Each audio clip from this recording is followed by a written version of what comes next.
हाबिहिल्लज़ीन बज़लू जहदहुम फ़ी इस्तिंबाति क़वानीनिल हलाल वल हराम अम्मा बाद फ़अऊज़ु बिल्लाहिस समीइल अलीम मिनश शैतानिर लईनिर रजीम बिस्मिल्लाहिर रहमानिर रहीम कुल ला अस्अलुकुम अलैहि अजरन इल्लल मवद्दत फ़िल क़ुरबा सदक़ल्लाहु मौलानाल अज़ीम वबल्लगना रसूलुहुन नबियुल करीमुर रऊफ़ुर रहीमुल अमीन व नहनु अला ज़ालिका लमिनश शाहिदीन व शाकिरीन वल्हम्दुलिल्लाहि रब्बिल आलमीन। इन्नल्लाह व मलाइकतहु युसल्लूना अलन नबी या अय्युहल्लज़ीना आमनू सल्लु अलैहि व सल्लिमू तस्लीमा। दुरूद शरीफ पढ़ें बाबा। सलातु वस्सलामु अलैका या सय्यदी या रसूलल्लाह व अला आलिका व अस्हाबिका या हबीबल्लाह। सलातु वस्सलामु अलैका या शफ़ीअल मुज़निबीन व अला आलिका व अस्हाबिका या रहमतल लिल आलमीन। मुहम्मदुन सय्यदुल कौनैन वस्सक़लैन वल फ़रीक़ैन मिन उर्बिन व मिन अजमी। मौलाय सल्लि वसल्लिम दाइमन अबदा अला हबीबिका खैरिल खल्क़ कुल्लिहिम। इलाही गदा हूँ मुझे शाह कर दे, ज़मीर मोहम्मद से आगाह कर दे। बाद अज़ हम्द व सना काबिल सद तहरीम वाजिब ताज़ीम उस्ताज़ुल उलमा उस्ताद गिरामी आलम नबील फ़ाज़िल जलील हज़रतुल उल्लाम हज़रत अल्लामा मौलाना क़ारी जवेद सफ़दर समीम साहिब ज़ीद मजदहू, हज़रत अल्लामा मौलाना क़ारी नासिर इकबाल नकीबी साहिब ज़ीद मजदहू, हज़रतुल उल्लाम क़ारी मोहम्मद इरफ़ान चिश्ती साहिब ज़ीद मजदहू, हज़रतुल उल्लाम क़ारी उमर साहिब ज़ीद मजदहू, दीगर उलमाए किराम नात ख़ानान शीरी बयान, हाज़रीनो सामीन किराम, सबसे पहले मैं मुबारकबाद पेश करता हूँ मेरे जिन भाइयों ने अपने सीने के अंदर रब के कुरान को महफूज फरमाया है और बिलखसूस उनके वालिदैन को जिन्हें महशर के दिन अल्लाह नूर की दस्तारें अता फरमाएगा, और फिर उनके असातिज़ा किराम को जिन्होंने बड़ी मेहनत के साथ लगन के साथ उन्हें इस सफ़र के पाए तकमील तक पहुँचाया है। मेरे लिए ये फ़ख्र की बात है, तकरीरें तो रोज़ करता हूँ और कई सारी कर चुका हूँ, लेकिन आज की जो तकरीर है वो मेरे लिए इसलिए फ़ख्र की बात है कि मेरे उस्ताद गिरामी अल्लामा जवेद सफ़दर समीम साहिब, जिनकी वजह से आज तजम्मल बना है, आज उन्हीं के मदरसे की जलसा दस्तार फ़जीलत पे मुझे ख़िताब करने की उनकी मौजूदगी में सआदत नसीब हो रही है। तो ये मेरे लिए सबसे बेहतरीन तकरीर है और मेरे लिए ये सबसे बेहतरीन खिताबत है। जिस मदरसे की बुनियाद क़िबला उस्ताद गिरामी ने रखी थी, वो नज़र आ रहा है कि वो अपनी मनाज़िल को तय करता हुआ सुए मदीना ही जा रहा है। तमामी अहबाब ने दुआ भी करनी है, उनकी तबीयत थोड़ी सी अलील है, अल्लाह ताला उन्हें शिफाए कुल्ली अता फ़रमाए और इस मदरसे को दिन दुगनी रात चुगनी तरक्की अता फ़रमाए। और दूसरी मेरे लिए फ़ख्र की बात यह है कि मस्जिद का नाम सैयदा कायनात मलका फ़िरदौस बरी शहज़ादी कौनैन लख्त जिगर मुस्तफ़ा मादर हसनैन मौला अली के घर की जीनत अली की हम नवाला अली की हम पे अल्लाह सैयदा तैयबा ताहिरा आबिदा जाहिदा ज़किया मुज़किया आलिमा फ़ाज़िला राकिया साजिदा साइमा मखदूमा कायनात सैयदतुन्निसाइल आलमीन सैयदा फ़ातिमतुज़ ज़हरा सलामुल्लाह अलैहा के नाम पर है। तो मुझे उन्वान भी, और इस मस्जिद में ये पहला जलसा है और पहली तकरीर है, ये भी मेरे लिए काबिल फ़ख्र बात है। क़िबला उस्ताद गिरामी का शुक्रिया अदा करता हूँ कि जिन्होंने मुझे इस काबिल समझा। उन्वान भी मुझे यही दिया गया है कि सैयदा कायनात के ही टॉपिक पे गुफ्तगू करनी है।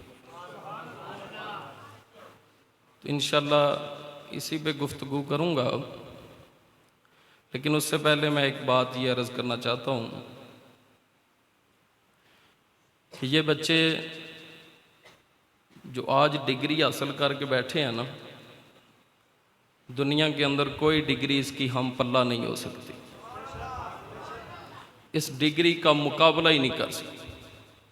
आपके अगर 6 बेटे डॉक्टर हो ना, तो एक बेटा हाफिज़ कुरान हो, तो इज़्ज़त हाफिज़ कुरान की होगी,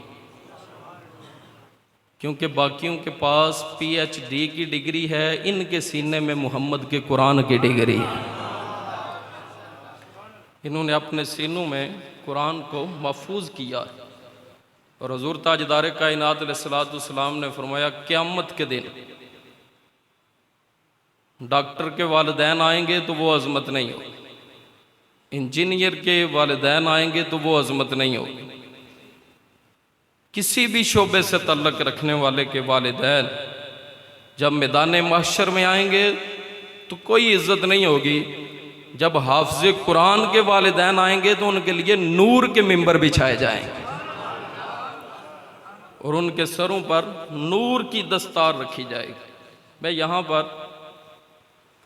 एक बात बड़ी अहम है, वो आपके गोश गुजार करना चाहता हूँ।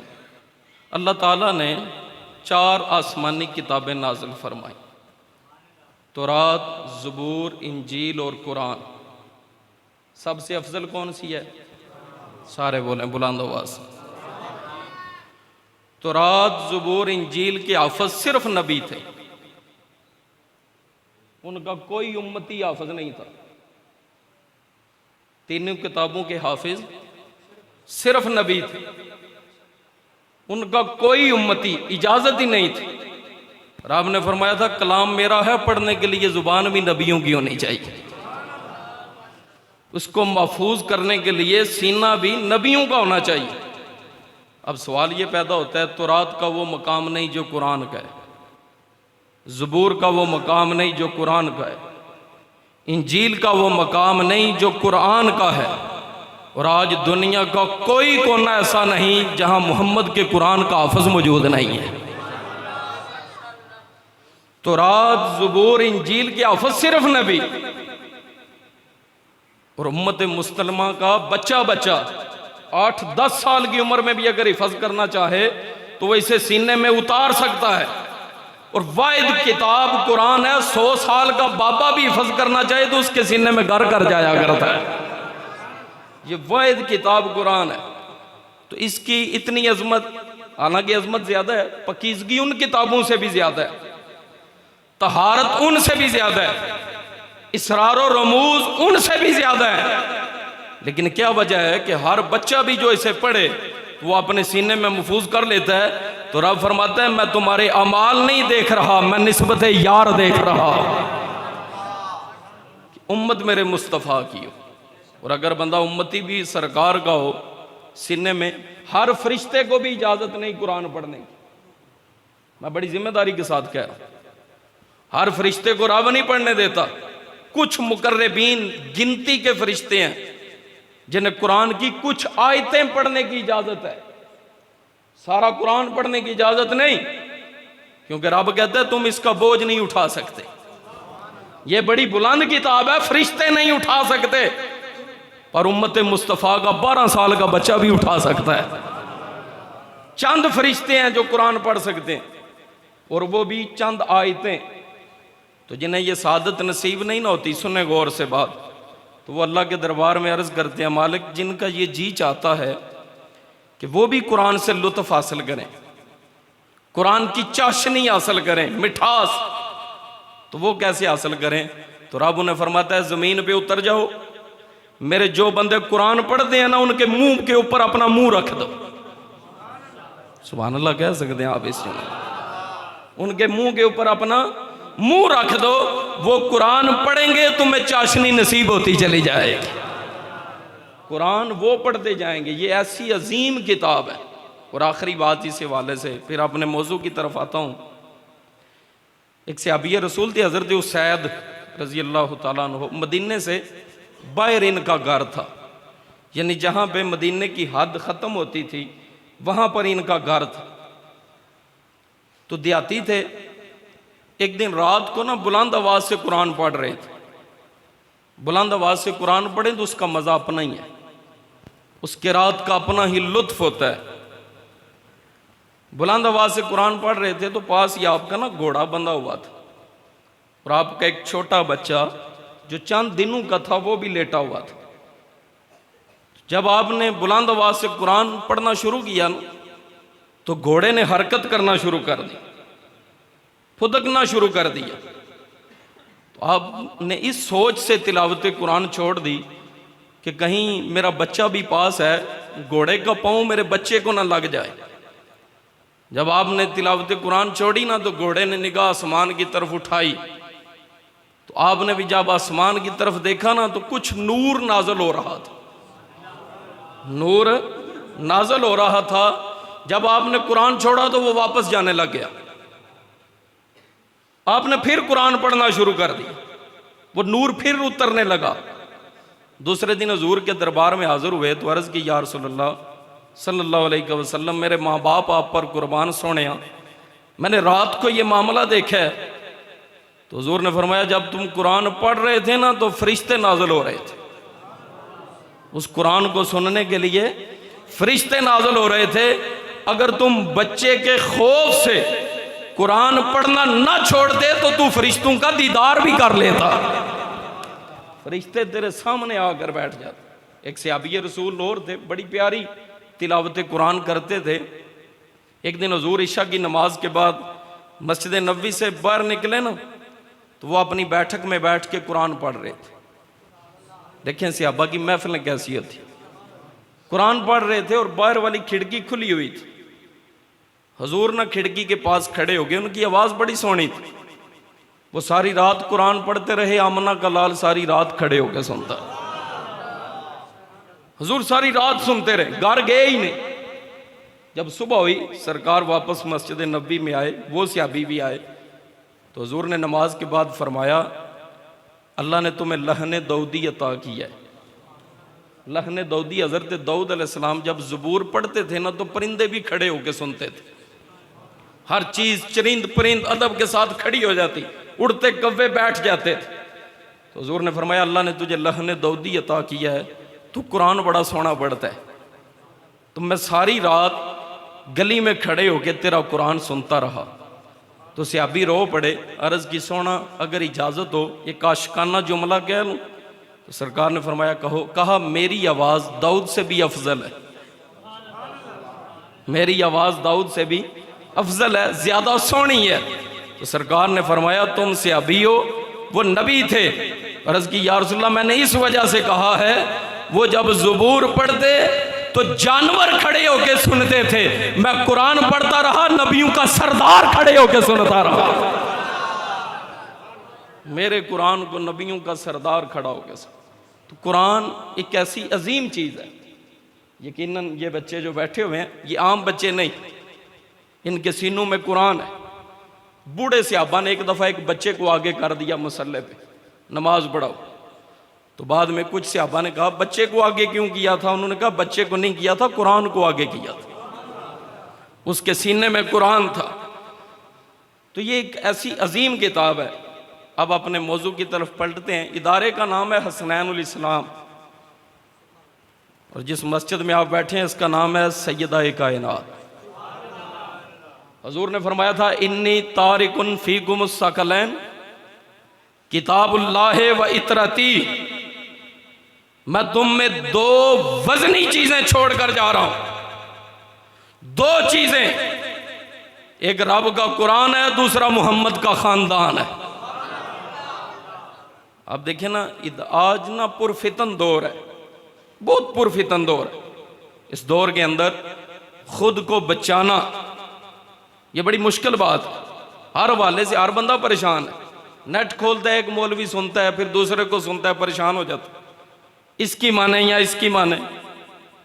तो जैसे जैसे आगे बढ़ता चला जाता है उसकी परेशानी बढ़ती चली जाती है।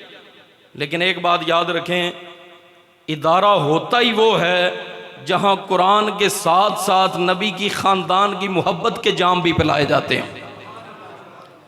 हुजूर ने जो फरमाया, दो चीजें छोड़कर जा रहा हूं, एक रब का कुरान है और दूसरा मेरा खानदान है, दूसरा मेरा खानदान है। इसकी वजह क्या थी? हुजूर ने फरमाया ये कभी जुदा नहीं होंगे, लन यफ्तरिका, कभी जुदा नहीं होंगे, हौज़े कौसर पर मुझसे इकट्ठे आगे मिलेंगे।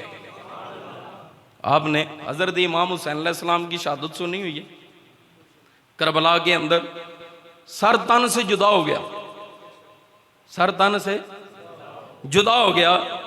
तो हजरत इमाम हुसैन कुरान फिर भी पढ़ते रहे, नेज़े की नोक पे चढ़ के भी पढ़ते रहे। मेरे इमाम ने बताया है कि हुसैन का सर जान से जुदा हो सकता है, कुरान से जुदा नहीं हो सकता। ये कुरान से जुदा नहीं हो सकता। इसलिए हुजूर ने फरमाया था, दो ही चीजें छोड़कर जा रहा हूं तुम्हारे दरमियान। हर नबी ने ना अपनी उम्मत के लिए विरसा छोड़ा है, तरका छोड़ा है हर नबी ने। और उस तरके की शान क्या होती थी कि इस उम्मत पे जब भी कोई मुसीबत आती वो उस विरसे को सामने रखकर दुआ करते, अल्लाह कबूल कर लेते। जो भी दुआ करते, हजरत मूसा के संदूक का जिक्र मौजूद है कि उन्होंने एक संदूक छोड़ा था। उसमें क्या था? एक हजरत मूसा का डंडा, एक आपकी दस्तार, एक आपका जुब्बा और आपके नालैने पाक, ये उस संदूक के अंदर थे। जब भी उनकी उम्मत पे कोई मुश्किल आती ना, वो कहते या अल्लाह तुझे वास्ता है इस संदूक का, तुझे वास्ता है इस। जब वो जंग हारने के करीब होते ना तो फिर भी संदूक ले आते, कह ले या अल्लाह तुझे वास्ता है इस संदूक का। लेकिन जब हमारे नबी की बारी आई ना तो फरमाया मैं असा छोड़ के नहीं जा रहा, अपना जुब्बा छोड़ के नहीं जा रहा, दस्तार नहीं छोड़ के जा रहा, नालैन छोड़ के नहीं जा रहा। फरमाया इन्नी तारिकुन फीकुम सकलैन किताबुल्लाह व इतराती। लोगों याद रखना, मोहम्मद तुझ में दो चीजें छोड़कर जा रहा है, एक रब का कुरान है, एक मदीने वाले का खानदान है।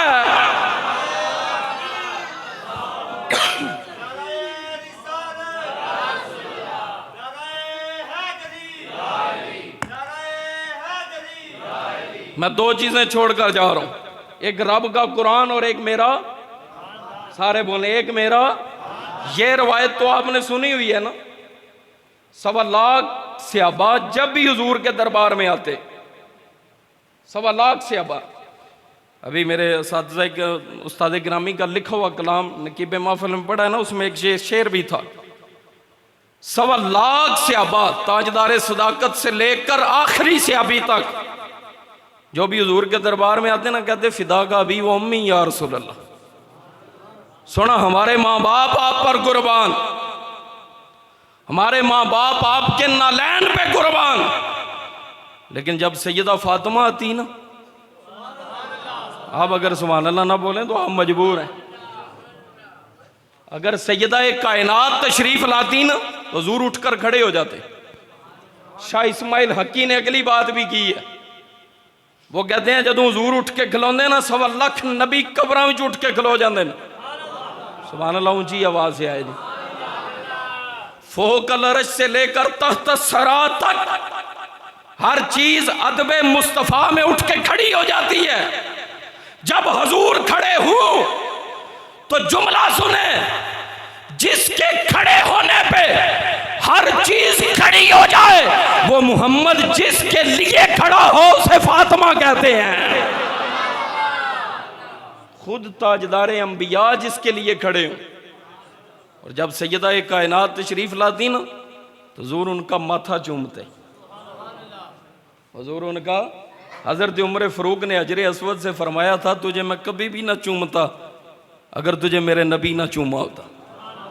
क़यामत तक लोग इसे चूमते रहेंगे, क्योंकि हुजूर ने एक दफ़ा चूमा है तो ज़हरा तो दिन में कई दफ़ा आती थी, घर ही तो साथ था ना। आला हजरत का एक शेर है, जिसका आंचल ना देखा महरो माह ने, उस रिदाए नजाहत पे लाखों सलाम। अब यहां पे ना मैं रुक के एक बात अर्ज करना चाहता हूं। आला हजरत ने यह नहीं कहा जिसके सर के बाल को चांद और सूरज ने भी नहीं देखा। आप फरमाते हैं जिसके दुपट्टे को भी चांद और सूरज ने नहीं देखा।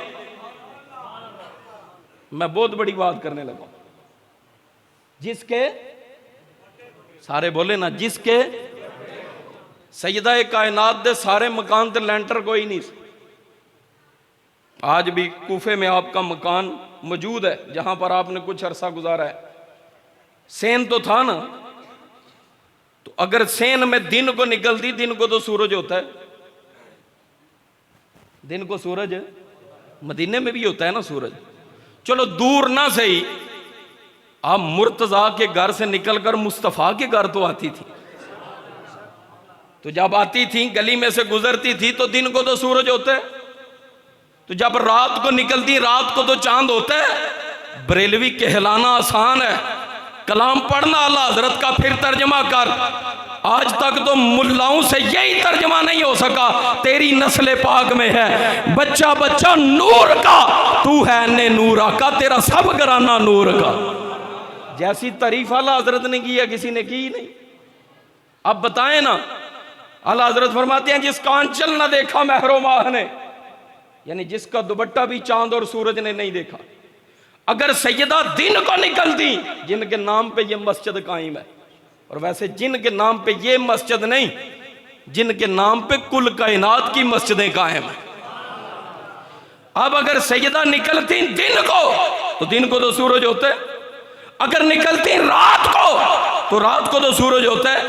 अकल नहीं मानती कि चांद और सूरज से दुपट्टा कैसे बच गया, तो मेरा अकल ये कहता है कि जब सैयदा कायनात दिन को घर से निकलती तो रब सूरज को कहता अखां बंद कर ले। इस जुमले नूं भी तुसीं पचा जो ते तुहाडे आज़मे नूं भी सलाम। जब सैयदा दिन को निकलती ना, गुद्दू अबसारकुम नक्किसू रूसकुम, अब समझ आया। जब सैयदा कायनात मैदान हशर में आएगी ना, तो रब फरमाएगा गर्दनें झुका लो, नजरें बंद कर लो, मोहम्मद की बेटी तशरीफ ला रही है। गर्दनें झुका लो, नजरें बंद। सूरज की भी आंखें होती हैं, हदीस से साबित है। चांद की भी आंखें होती हैं, हदीस से साबित है। अल्लाह हजरत फरमाते हैं जिसका आंचल न देखा महरो माह ने, उस रिदाए नजाहत पे लाखों सलाम। सैयदा जब दिन को निकलती तो रब सूरज को कहता आंखें बंद कर ले, और जब रात को निकलती तो रब चांद को कहता आंखें बंद कर ले, हुसैन की मां आ रही है। सैयदा कायनात तशरीफ ला रही। अगला जुमला सुने, आला हजरत ने फरमाया उस रिदाए नजाहत पे लाखों सलाम। एक होता है तहारत, एक होती है नजाहत। तहारत का माना भी पाक है, नजाहत का माना भी पाक है, लेकिन तहारत के अंदर वो पकीज़गी नहीं जो नजाहत के अंदर है। सुभान अल्लाह कह सकते हैं। लफ्जों का चुनाव देखें, आला हजरत ने तहारत का आखिरी सीगा इस्तेमाल किया। फरमाया उस रिदाए नजाहत पे लाखों सलाम, यानी उस पाक चादर पे लखा सलाम। उस पाक चादर थे लखा सलाम। अब तहारत नहीं कहा, क्या कहा? नजाहत का। तहारत नहीं कहा, क्या कहा? अब उस्तादों के सामने हाथ जोड़ के, ये मेरी अपना फहम है जो जुमला अर्ज करने लगा हूं। आला हजरत ने तहारत क्यों नहीं कहा, नजाहत क्यों कहा है? तो एक ही तफसीर है, जिसके दुपट्टे को गैर महरम ना देखे वो तहारत होती है, जिसे चांद सूरज ना देखे वो नजाहत होती है।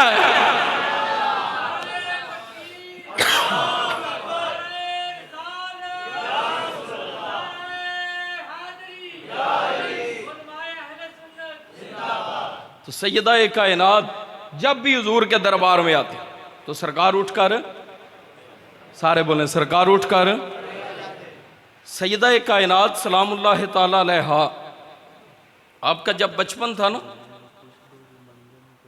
बचपन था, आखिरी बात, जब आपका बचपन था, इस रवायत को ना उलमाए मुहद्दिसीन ने लिया है। वो कहते हैं कि हज़रत अबू सुफियान के कलमा पढ़ने की वजह ये वाक़या बना था। देखें ना, मक्के तक, मदीने तक मुखालफ गए, हर जंग में मुखालफ आए। वो कहते हैं कि एक दफ़ा ना सैयदा कायनात की उम्र पाक छोटी थी, तो आप गली में निकली ना, तो अबू जाल ने आपके चेहरे पे थप्पड़ मारा, सैयदा फातिमा ज़हरा सलामुल्लाह अलैहा के चेहरे अक़दस पे, तो आप रोती हुई गार आई। तो हुज़ूर ने जब अपनी बेटी को रोते हुए देखा ना, तो सरकार की आंखों में आंसू आ गए, जिसे ताइफ के पत्थर भी ना रुला सके, जिसके गले में गंदी ओजरियां डाली गईं वो भी ना रुला सकें, वो नबी रोया है सैयदा कायनात के रोने पे। हुजूर रोए और सरकार ने फरमाया किसने मारा है? तो अर्ज़ की हुजूर मुझे अबू जाल ने मारा है। तो सरकार ने फरमाया जाओ अबू सुफियान के पास, उस वक़्त वो कलमा गो नहीं थे, जाओ वो काफरों का सरदार है, उसे जाकर कहो अबू जाल को संभाले, नहीं तो अगर बात मेरी बेटी की तरफ आई ना तो मैं उसकी गर्दन उड़ा दूंगा, मैं उसकी गर्दन उड़ा दूंगा। तो जब सैयदा कायनात गई ना हज़रत अबू सुफियान के पास, तो कहा जाके कि मुझे अबू जाल ने मारा है, हुजूर ने भेजा है मुझे, और सरकार ने फरमाया कि वो आइंदा मुझे हाथ ना लगाए। तो अबू सुफियान ने सैयदा फातिमा को उठा लिया, उठा के ना अपने कंधों पे बिठाया और वो सीधा अबू जाल के घर। तो अबू सुफियान ने सामने अबू जाल को खड़ा कर गए ना, तो सैयदा फातिमा से कहा तुम भी थप्पड़ मारो जैसे इसने मारा था, नन्ही उम्र है सैयदा फातिमा की, कहा तुम भी इसे मारो।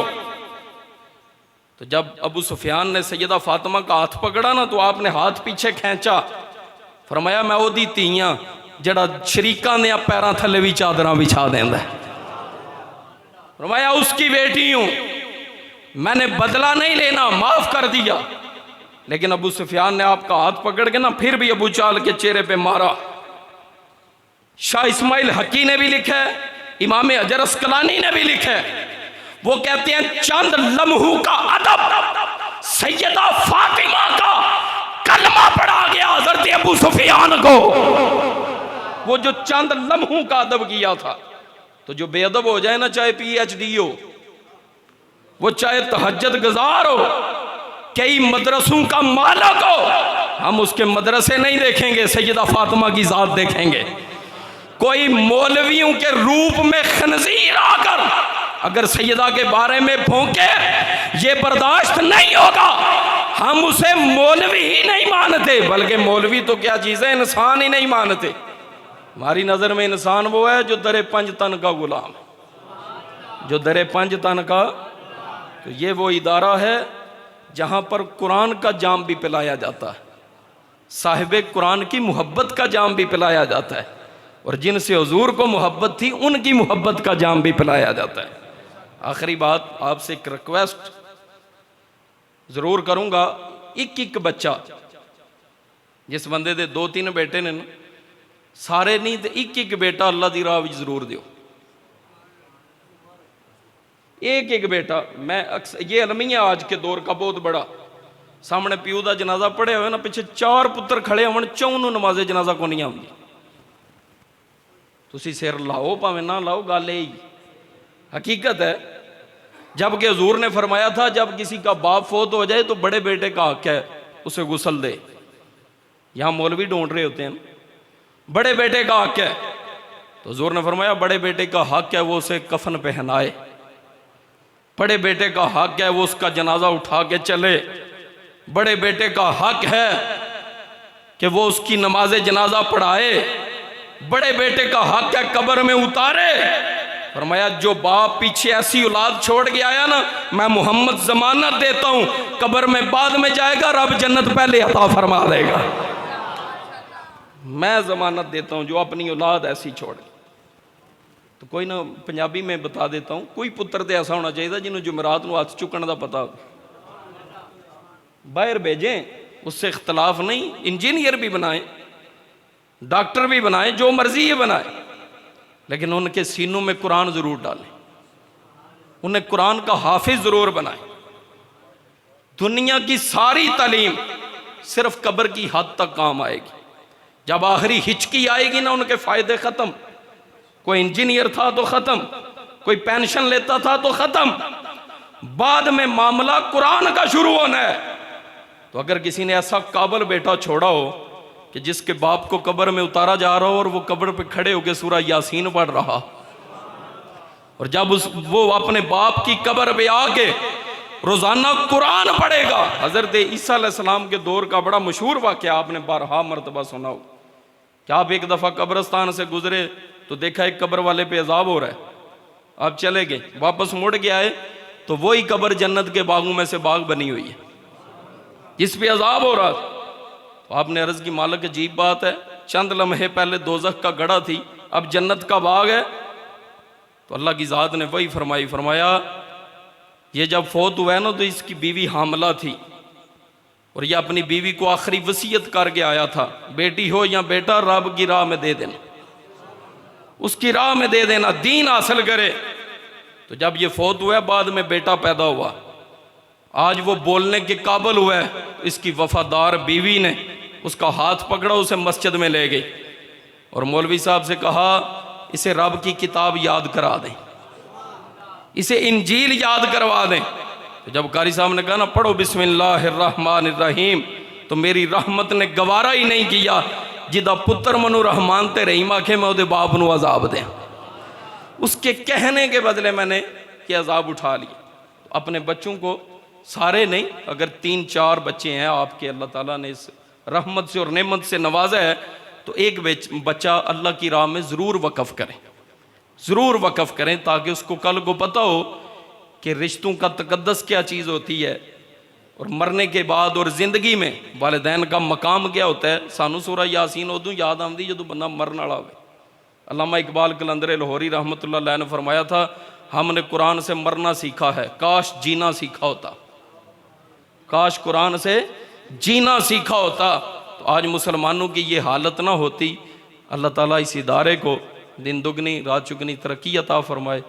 और मेरे उस्ताद गिरामी के लिए आप लोगों ने बिलखसूस दुआ करनी, अल्लाह ताला उन्हें शिफाए कुल्ली अता फरमाए। वमा अलैया इल्लल बलाग।